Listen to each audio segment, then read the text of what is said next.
Let's now turn our attention to political stories that caught our attention this week. Joining us for this insightful discussion is Dr. TK Pooe, a distinguished public policy specialist from Wits University, connecting with us from Johannesburg.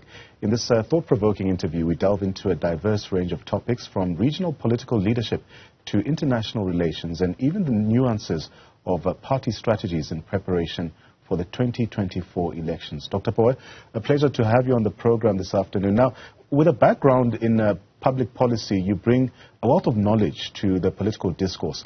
Could you shed light on the factors that influence the selection of candidates for key political positions, such as the premiership, especially as we witness Alan Windey's nomination in the Western Cape as the DA's provincial Cape, or rather the Western Cape premier candidate there? No, thanks for having me, Dan. Look, two things normally prevail. One, it's obviously you do your internal polling. The candidate tests well internally, which is to say, look, your base is happy with the person and the party is also happy to endorse this person. But what we also tend to see, especially in South African politics, is it's rather rare that you don't give someone a second term when they've started a first one. Call it traditional, or maybe it's based on the fact that, look, as I said, the first point that the internal polling and the public seem to be behind the individual.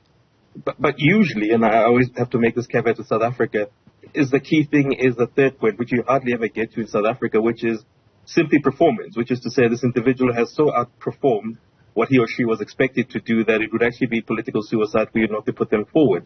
So I guess in the case of the DA, looking at Mr. Windey, it could be a mixture between 1 and 2 and maybe possibly 3, that look, he polls well and he's not really going to disturb the party's I think the hope of that they'll still retain the Western Cape. Now, the recent expansion of BRICS to include a number of new member states has also garnered significant attention this week. Can you provide insights into the motives behind the selection of Argentina, Egypt, Ethiopia, Iran, as well as the UAE and Saudi Arabia as new members of the BRICS Plus? How might this expansion impact global dynamics and regional relationships here? Well, look, I choose to look at it from, I understand the political optics of it, that people are quick to say, well, look, when you have a country like Iran, does this not maybe raise the ire of the United States of America? Well, that could possibly be true, but if you look at the inclusion of places like the Kingdom of Saudi Arabia and UAE, you actually bring in hard cash. These are countries that, look, if you know what Saudi Arabia has been planning for 2030, they've got their vision under the Crown Prince MBS. So this is hard cash which could be brought into the sphere of BRICS, and also just the potential of gas and oil, which then includes countries like Iran. Now, Ethiopia, one could read that as almost saying a middle ground of saying Ethiopia, because of Addis, which is where the AU and many other institutions under the African Union are hosted. That's also, you can kind of bring Africa together. So that could be the inclusion of Ethiopia and Egypt, which is a regional player in the Middle East, and MENA has also been seen as that. Now, the interesting one for me is Argentina, because Argentina, while on paper it is second to Brazil in the region, if you look at Argentinian politics and the state of Argentina, it's rather quite curious why it has been brought in, because one might say that if South Africa has problems, Argentina has problems which are far more amplified. So Argentina I find to be curious, but if we have to go through reason of looking at regional blocks, I guess if you have a Brazil, you also have to have an Argentina, because Argentina is the second most powerful bloc in South America. Let's shift gears now. I mean, the recent investigation involving President Cyril Ramaphosa and the South African Reserve Bank has also sparked debates on financial integrity and regulatory oversight in this country. How can transparency and accountability be maintained within the realm of political leadership, particularly when it comes to financial matters? Well, I think you touched on it. How can it look? Because you have to remember we've also been grey listed. Now, what the Reserve Bank sent out, I think it was Thursday or Wednesday, them saying that, listen, we're not going to release the full report owing to, I think, the internal processes. I don't think that's really the right way to go about. Because if, as you said, you want to show transparency, you want to show, most importantly, these are the methodologies that you followed, and this is how you've arrived at your decision. When South Africa internationally, especially with financial markets, is under a lot of spotlight owing to the fact that we're grey listed. I don't think the way the Reserve Bank went about it was the correct way. And this is quite surprising, because if you remember, the Reserve Bank give, whether you like or dislike the decisions about raising the repo rate and how they look to carry out their mandate, hardly ever takes a step in the wrong direction. But I think in this one, it raises more question, and then it really doesn't actually answer the question which is critical towards us as South Africans and international markets, which is to say, listen, is South Africa in a better position to be able to say, listen, if somebody is accused of basically bringing the currency into disrepute, as President Ramaphosa is this really helping us? So I think they really have taken a bit of a misstep in that direction. As we approach the 2024 general elections in South Africa, the EFF is gearing up its election strategy. We heard from them today. Could you share your observations on the significance of the EFF strategies, its leadership shifts as well, and policy discussions in the current political climate? Well, look, the EFF has been consistent since it arrived in South African politics, which is if you have to put a spectrum on it, they tend to go after what's more a very far leftist approach in it. They tend to hold government to account in a way that sometimes doesn't sit too well with the mainstream of South Africa in terms of how they approach parliament and what they do. And I think there's not really anything different that they've brought to the case. What I think is interesting is to say that, look, this will be probably their second, if not third, election. And the key questions are now being asked of the EFF, which is to say, yes, we know that you always go for the youth. We know that on certain points you've historically been proven correct. But how is it that with all this gusto, A, you're unable to have a municipality fully outright under your name, or B, you're unable to really unseat the DA as a second largest party? So it's more of an issue which is, while the EFF, we know what you tend to expect of them, but questions are being asked about how relevant can you be being the third party in South Africa if you're not able to overtake the DA? And I think what's going to be most crucial into this debate is, if you remember a lot of how the EFF came in, they said, look, we represent the youth. Well, if you look at a lot of the top leadership going into 2024 and beyond, these are people way into their 40s now. So some of the same derisions they used to make about the ANC, saying, listen, this is a party for the old age. They've kind of boxed themselves, I think, into a square where they've said, listen, you can't keep criticizing people for saying, listen, but EFF, your party leadership is over 40. You claim to represent the youth, and the majority of youth in South Africa are under 35. So who exactly are you representing? You don't have a municipality. You don't have a province. So those questions are going to be creeping up to the EFF. So this election is not only important for the ANC, the DA, it's also important for the EFF to show that, listen, we can actually get something out of this rather than just being a party where people view us as a radical opposition. Dr. Pooe, your expertise extends to international relations as well. In an era of global interdependence, how can countries strike a balance between safeguarding their national interests and also collaborating on issues of mutual concern? And going back to those talks concerning BRICS this past week. And this is where I think I went to the first point, which is to say, when it comes to the economy, we're all basically interdependent. However, the interpretation of what is interdependent, and here I mean, if you look at how South Africa's markets, I'd always make the argument that our government has not really chosen the right forces in the economy.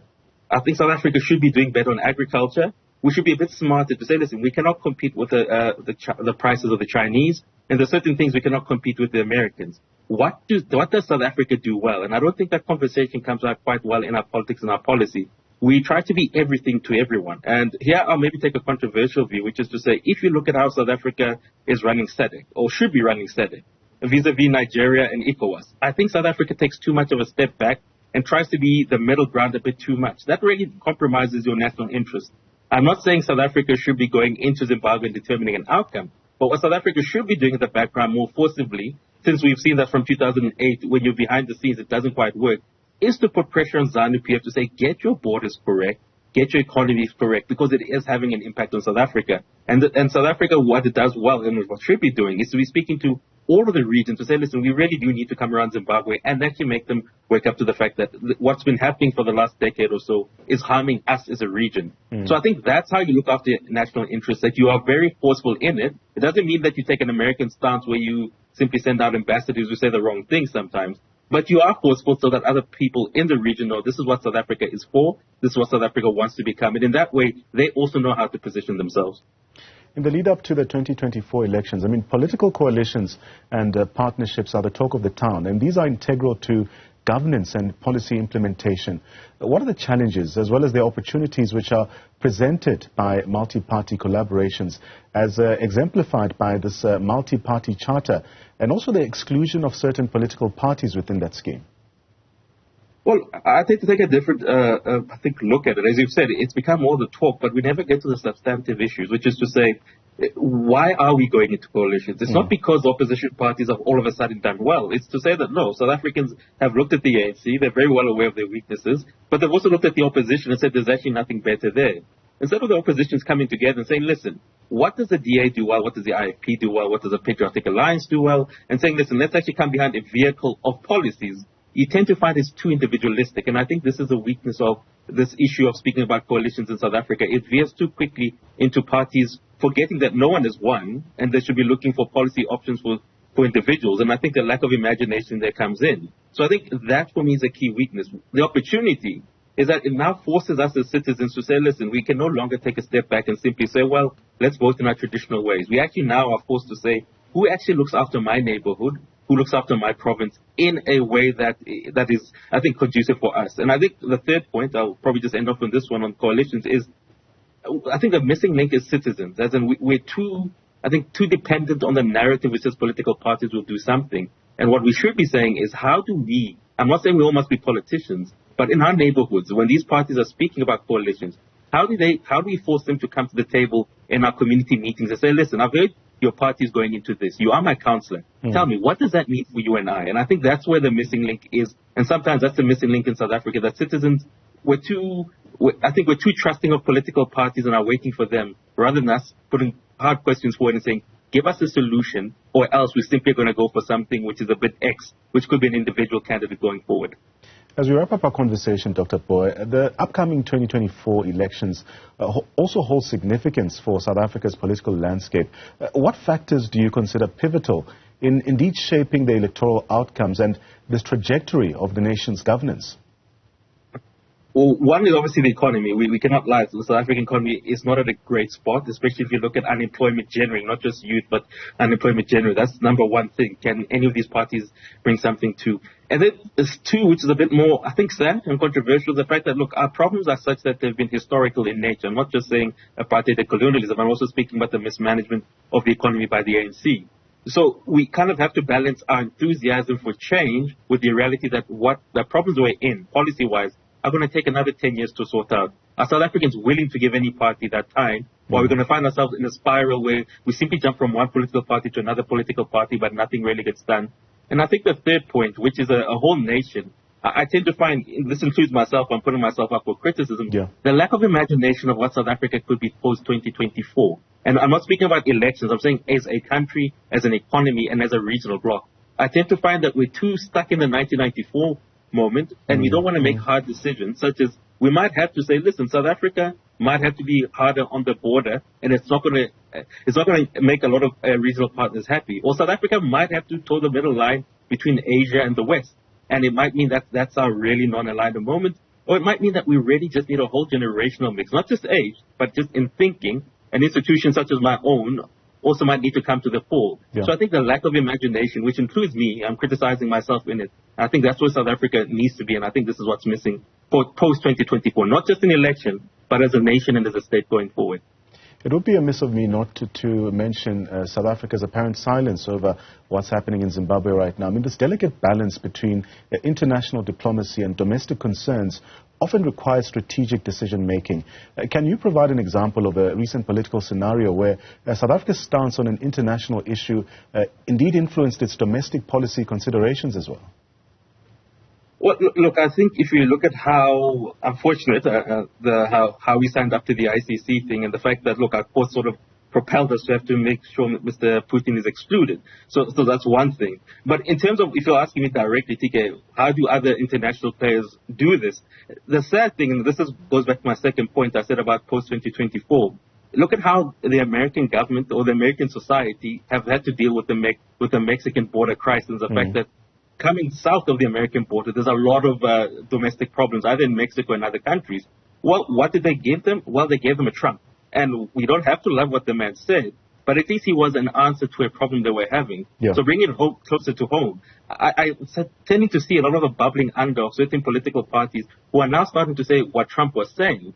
And I think it really hopes the government wants to start saying, we're not going to be what America does, because South Africa needs the region to prosper. There's no South Africa prospering alone. It's the rest of the region. But I think some hard truths have to be told, and key among them is how do we address the ZANU problem in Southern Africa? So I think this is where Namibia, Botswana, and other partners in SADC have to sit together as political parties and actually sit ZANU-PF down and say, listen, we cannot continue with this. We've had it for the last 15 years. You've literally brought the whole region into disrepute. All of us are suffering because of of your mistakes. Something has to change. If it means you have to be more verbal about it, so be it. But it needs to be a united SADC front. Can't just be South Africa against ZANU by itself. Now, TK, we have run out of time, but before we conclude, could you share your insights on the role of political analysts and experts in indeed fostering informed public discourse and promoting greater civic engagement as well? That's a lovely question. For one, I think we need to drop this title of political analyst because I think it's very misleading. Within institutions of higher learning, we don't have such a title. It's either you're a specialist in this one field, and being a specialist in that one field, you're supposed to enrich the debate. I think sometimes, including myself, we've not really covered ourselves. We're actually supposed to give these South Africans, solutions. It's one thing to analyze a problem. South Africans, we're all great at that. But I think what people expect of people such as myself to say, TK, you've analyzed a problem, give us a solution. It might not be the perfect solution. And I'm hoping that in the future, post even 2024, and I think people such as yourself asking this question are going to start saying, but listen, we've heard the analysis. What solutions have worked internationally? What could work for us regionally? And I think that's what we need to be pressed on. So we can, one, drop the title political analyst. It doesn't exist. In higher institutions, when I write papers, I'm actually judged by peers who are scientists in the field to say, TK, scientifically what you're saying is correct or it's wrong. And I think that's the point we need to get to. When we get to that and we start saying, this is TK Pooe, he comes on as a public policy specialist in this field. Let's actually judge what he or she is saying. I think that's when we'll go in the better direction, as opposed to, unfortunately, where sometimes you just hear people speaking, and you're like, but you're giving us what I can hear in a taxi. You're not really giving me anything new. What is the solution that you're bringing forward? And I'm hoping channels such as yourselves, which you're doing now, are going to start testing people like me to say, look, we've heard the analysis, give us the solutions, and really show us that there's a difference between somebody who's just sitting there and you who's at institutions of higher learning. As we conclude our conversation with Dr. TK Pooe, it's quite evident that the world of politics is multifaceted and ever-evolving. Thank you, Dr. Pooe, for an enriching understanding of these complex dynamics as well.